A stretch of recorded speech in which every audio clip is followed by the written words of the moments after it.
Assalamualaikum warahmatullahi wabarakatuh. Nama saya Dimas, saya dari kelas 11 UPH UPW.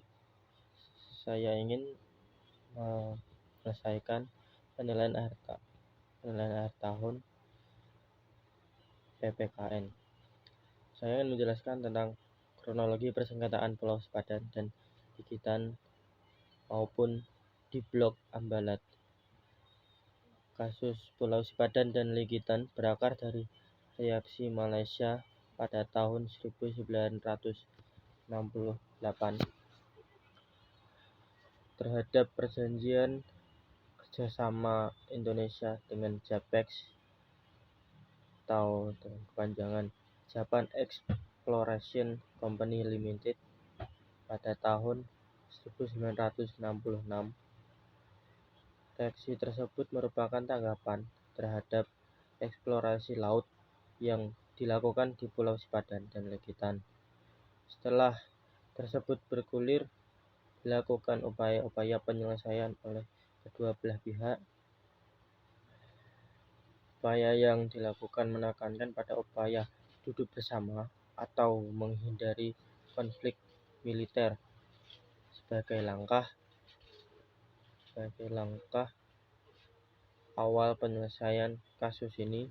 Kedua pulau tersebut dinyatakan berstatus quo. Penyelesaian kasus dicoba dengan menghindari meja pengadilan ICJ pada tahun 1976 melalui KTT ASEAN pertama di Bali.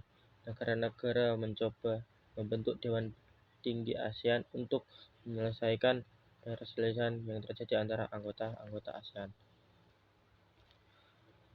Singkat cerita, pada tahun 1988 dimulai upaya penyelesaian melalui ICJ.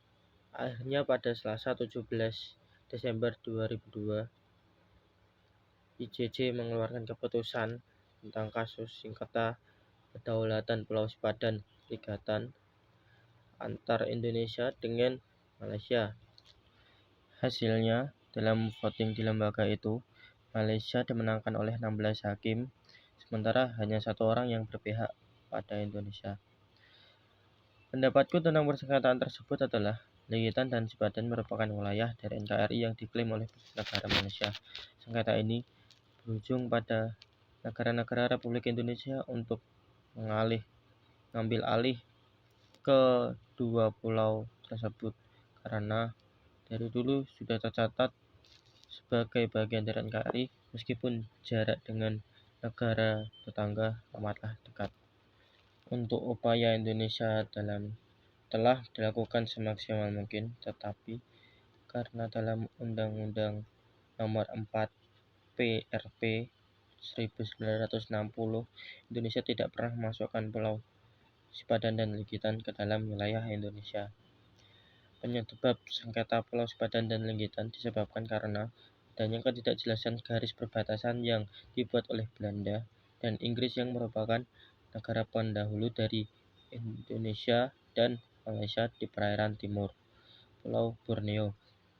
Untuk saran saya adalah agar peristiwa lepasnya Pulau Sepadan dan Ligitan ke tangan Malaysia tidak terulang lagi, perlu melakukan pengandalian yang efektif di wilayah perbatasan untuk menegakkan kedaulatan Indonesia di wilayah tersebut. Sekian dari saya tentang penjelasan persengketaan Pulau Sepadan dan Ligitan antara Indonesia dan Malaysia. Assalamualaikum warahmatullahi wabarakatuh.